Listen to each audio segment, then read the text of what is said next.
तो घर बैठे जब संत दर्शन आपको दे दिए, साधु दर्शन दे दिए, तो मान के चलिए कि ये भगवान की बड़ी कृपा है, कृपा हुई है।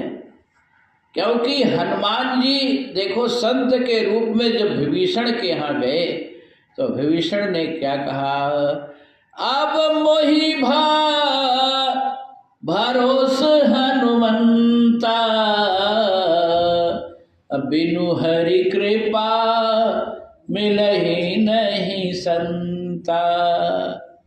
महाराज विभीषण ने कहा कि अब मोहि भरोस हनुमंता, अब मुझको हे हनुमान जी भगवान पर पूर्ण विश्वास भरोसा हो गया। बिना हरि के कृपा से संत का दर्शन नहीं होता। मेरे ऊपर भगवान की बड़ी कृपा हुई है, असीम कृपा हुई है, जो कि हमको घर बैठे आप दर्शन दे दिए।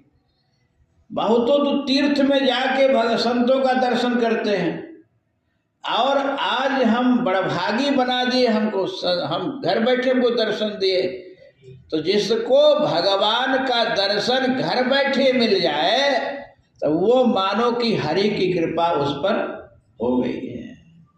और जो चल कर के संत का दर्शन करे, संत महात्माओं का, ये मान के चलो कि आपके भाग्य में था या आपका भाग्य खुल गया जो चल करके संतों का दर्शन किया।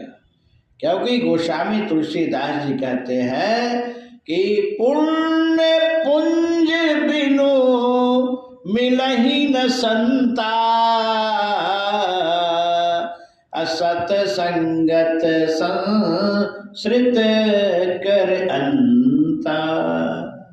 पुण्य पुंज, जब तक जन्म जन्मांतर का पुण्य उदय नहीं होगा तब तक संतों का दर्शन नहीं होगा। तो चल करके संतों का दर्शन किए तो हमारा पुण्य उदय हुआ है।